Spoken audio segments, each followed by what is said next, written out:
pourquoi les chrétiens s'engagent autant dans l'humanitaire. Et au lieu de tout simplement parler et parler sur le sujet, je voudrais apporter des exemples pratiques en parlant avec des gens qui sont très engagés par rapport à une association humanitaire qui est en France, mais tout près de la frontière avec la Suisse. Et donc, pour m'accompagner aujourd'hui, j'ai Jacques avec moi et Susanna.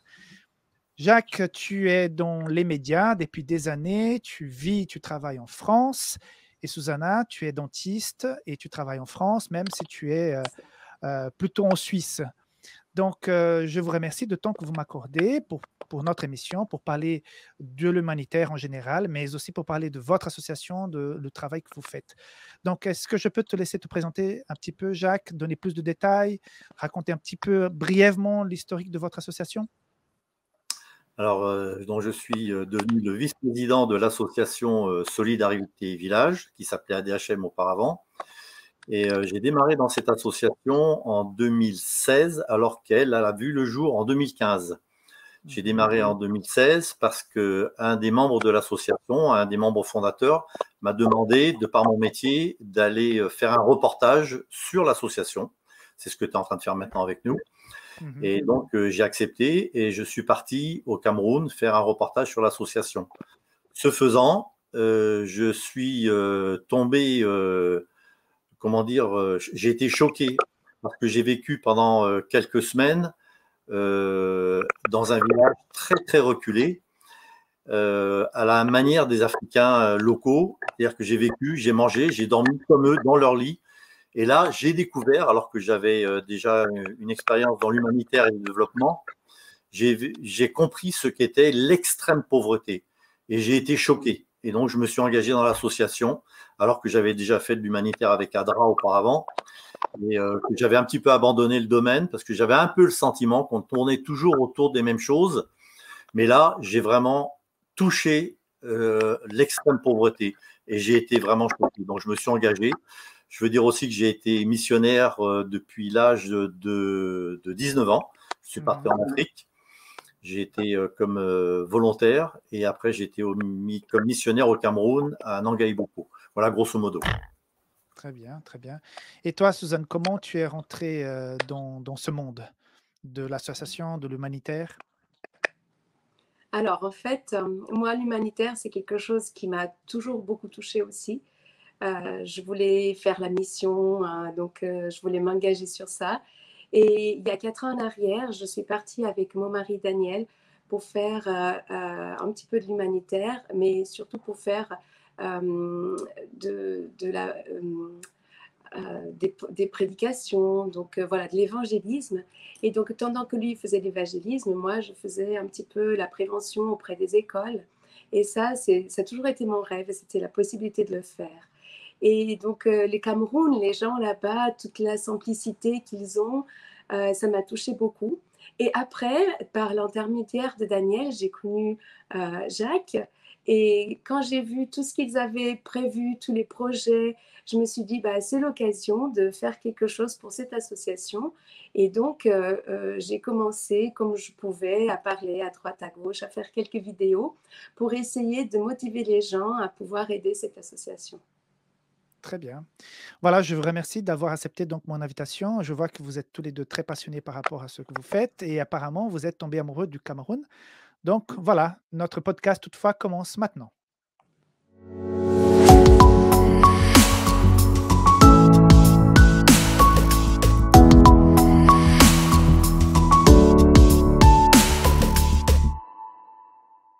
Alors, comme j'ai annoncé au départ, je voudrais qu'on puisse réfléchir ensemble sur l'humanitaire. Pourquoi les chrétiens s'engagent autant dans l'humanitaire? Est-ce que vous avez des pistes de réflexion par rapport à ça? Susanna? Alors, c'est vrai que quand on dit chrétien, on pense et on devait penser amour, entraide, partage. Et en fait, c'est un petit peu les enseignements que Jésus nous a donnés. Et si on se dit chrétien, on doit suivre son exemple. Et je pense que c'est à cause de ça qu'à chaque fois qu'on voit quelqu'un dans le besoin, on a envie d'aider, on a envie de trouver une solution, on a envie de soulager cette personne. Mhm. Et pour toi, Jacques? C'est la même chose. Hein. Moi, c'est c'est la vie du Christ. C'est l'exemple du Christ qui fait que, de par la culture chrétienne, moi je suis tombé dedans parce que je suis, j'allais dire, né chrétien, avec, même si je me suis converti à l'âge de 17 ans, 18 ans, c'est l'exemple du Christ, c'est d'aller vers l'autre. Voilà, à 18 ans, j'ai découvert, alors que j'étais apprenti, que ma vie n'avait de sens qu'en allant vers l'autre. Donc, j'ai à ce moment-là cherché à vouloir partir dans l'humanitaire et j'ai réussi dans l'église adventiste à accomplir ce rêve et je suis parti comme volontaire au Cameroun, en République centrafricaine, avant le Cameroun. D'accord. Alors, en vous écoutant, j'ai l'impression que si l'amour de Christ nous a touchés, nous a envahis vraiment, quoi. On ne peut pas être tout simplement des spectateurs quand il y a la souffrance. Il faut faire quelque chose. Moi, je participe régulièrement et j'étais un peu comme vous, privilégié parce que j'ai pu partir en Moldavie pour voir un peu la réalité sur le terrain. Il y a ce projet en Suisse qui s'appelle Noël dans un carton. Et j'ai été extrêmement béni d'avoir pu vivre ça, mais en même temps attristé de voir la situation dans laquelle certaines personnes étaient. Souvent, on était là pour faire des photos, pour filmer. Je me souviens une ou deux fois où j'ai dû m'absenter parce que je n'arrivais plus à tenir. Je suis allé pleurer dans un coin. Ça me faisait trop de la peine, surtout quand ça touche les enfants. Et je pense il y a plusieurs personnes qui ne sont pas du tout chrétiennes et qui sont aussi touchées. Mais je pense que les chrétiens, d'autant plus, doivent être touchés. Donc, je crois que c'est un fait naturel d'être chrétien et de s'inquiéter et de faire quelque chose. Je ne sais pas si vous partagez mon avis, mais voilà, si on est chrétien quelque part, on doit faire quelque chose. On ne peut pas rester comme ça figé. Dans Jack. l'expérience qu'on peut avoir une fois qu'on a touché, d'aller vers l'autre et de découvrir comment dire, la situation de certaines personnes qui sont en difficulté, on revient de là enrichi. Et de cette expérience-là, on a envie de renouveler parce qu'on a découvert aussi qu'il y a plus de bonheur à donner, pardon, qu'à recevoir. Exact. Et Je moi connais un aussi, ami. Ah oui, pardon. Vas-y, Suzanne. pardon. Si tu veux, moi, ça m'a touché beaucoup dans ces gens-là, c'est que malgré leur pauvreté, malgré leurs difficultés, ils sont vraiment toujours attentieux vers les autres personnes, ils veulent vraiment faire du bien, ils ont toujours le sourire malgré les circonstances. Et ça me frappe. J'ai tellement appris avec ces gens-là à garder le sourire vraiment en toutes circonstances. Et ça, on parle beaucoup de ça en tant que chrétien aussi, de garder la force, de garder le courage en toutes circonstances. Mais ici en Europe, c'est beaucoup plus facile que là-bas, parce que là-bas, c'est vraiment des circonstances difficiles. Ouais. Et quand je pense à la Bible, à l'expérience de Ruth, par exemple, cette étrangère qui arrive en Israël sans un sou, et en plus, elle a fait le choix de suivre sa belle-mère. Donc déjà, c'est génial hein, de suivre sa belle-mère. Et en arrivant là-bas, elle a pu glaner et pouvoir prendre de germes qui étaient laissés parce que justement, quand Moïse a laissé les principes de cette nouvelle nation, ils ont dit qu'il y aurait toujours des pauvres et que ces pauvres, il fallait s'en occuper. Et quand il y avait la moisson, il fallait toujours laisser un petit peu pour les pauvres pour qu'ils puissent ramasser derrière pendant la moisson et comme ça, ils auraient de quoi vivre. Et donc, on comprend aussi que la Bible, que Dieu, dans son histoire, il avait un regard pour les gens qui seraient un peu plus démunis. Donc, on sait que malheureusement, jusqu'à la fin des temps, il y aura des gens qui seront dans la souffrance, dans le besoin. Ça fait partie de la réalité de ce monde. Mais de là à s'asseoir et dire, ben, c'est comme ça, on ne fait rien, ça ne va pas. Alors, passons à quelque chose de plus pratique. Donc, vous êtes engagé, donc, Jacques, dans cette association. Susanna, si j'ai bien compris, ça fait quelque temps que tu soutiens cette association. Alors, expliquez un petit peu moins quelle est la démarche que vous faites actuellement vis-à-vis du Cameroun. Peut-être toi, Jack, qui va nous expliquer davantage un peu comment ça a commencé et de quoi il s'agit ce projet que vous mettez en place actuellement. Alors, il faut dire que Solidarité Village, c'est une association, ce n'est pas une association humanitaire, c'est une association de développement. Lorsqu'on fait du développement, on fait aussi de l'humanitaire. lorsqu'on fait de l'humanitaire, on ne fait pas forcément du développement. Donc, c'est d'abord une association de développement. Mais l'un n'empêche pas l'autre, bien au contraire, et l'un va très bien avec l'autre. On était un peu en perte de vitesse par rapport à nos bailleurs de fonds. Donc, on s'est dit, en attendant d'avoir des fonds, au fur et à mesure qu'on essayait de toucher des bailleurs de fonds en France, puis en Suisse, il faut beaucoup de temps pour avoir de l'argent, pour toucher beaucoup d'argent. C'est très, très long. Donc, on a décidé de créer ce projet humanitaire avec un premier container.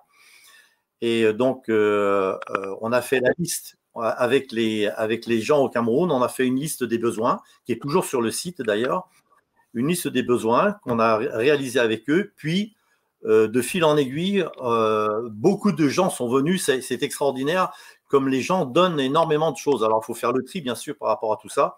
Et alors, on a fait un premier container.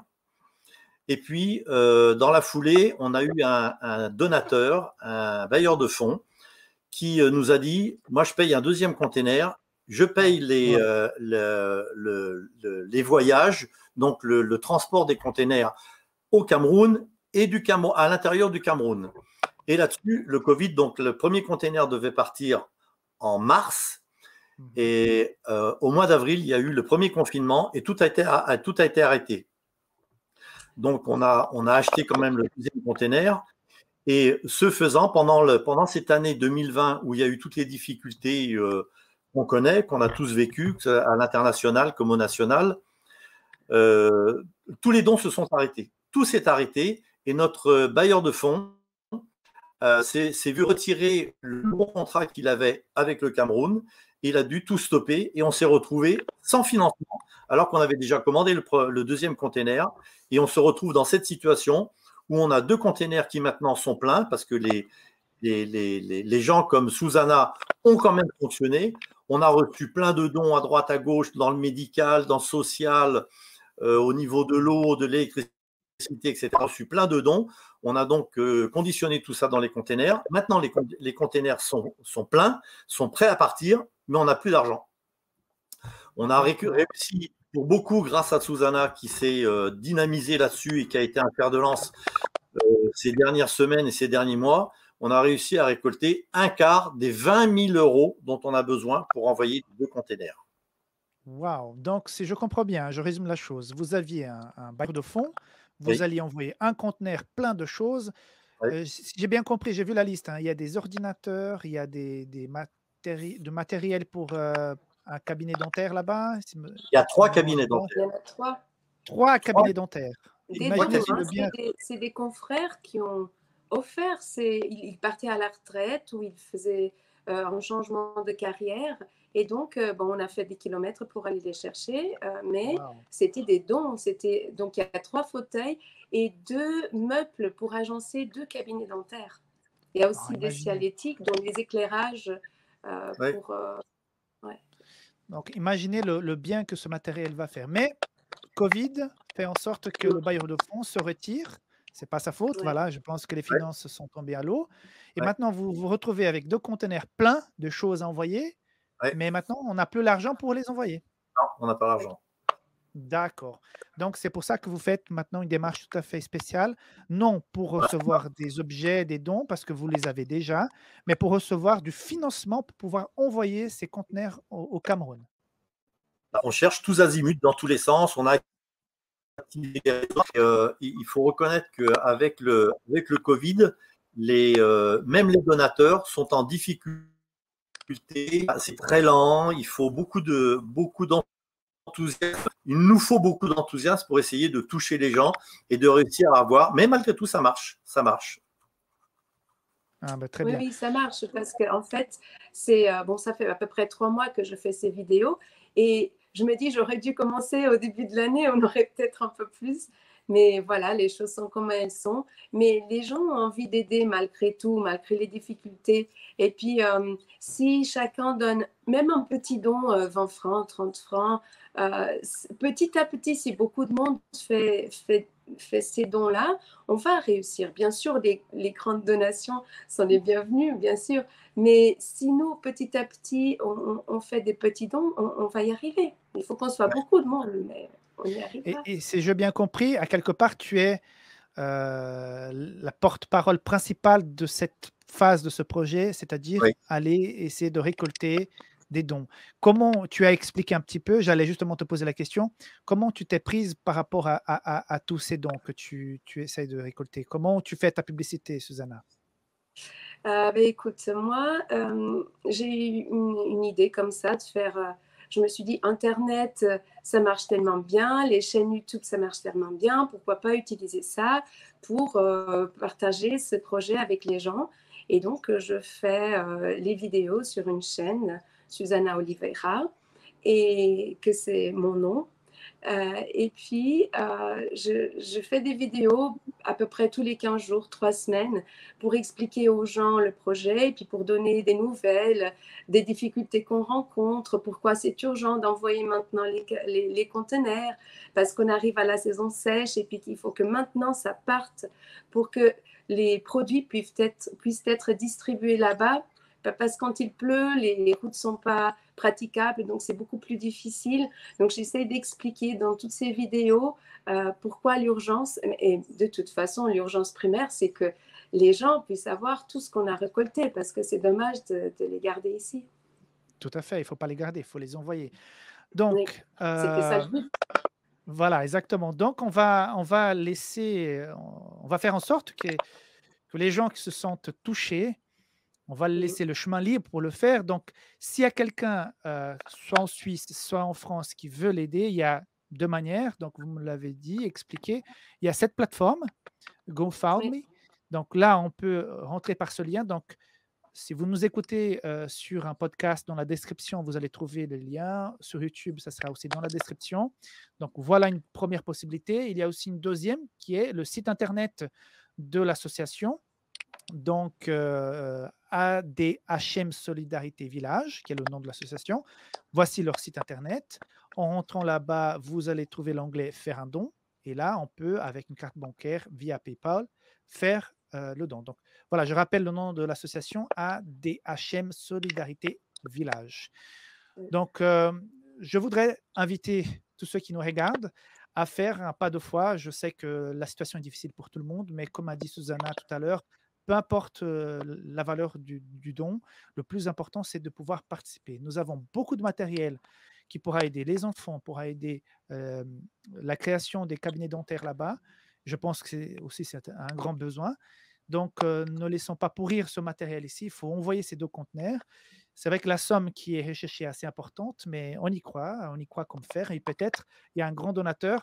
Et je sais qu'en France, souvent, les donateurs peuvent se faire euh, En, déclarer ça aux impôts, hein. en Comment on Suisse appelle ça? aussi, en Suisse aussi, hein, En Suisse aussi. bien Voilà, on peut sûr. récupérer une partie du don fait lors de la déclaration d'impôt. Donc voilà, on n'aura pas à déposer la totalité du don.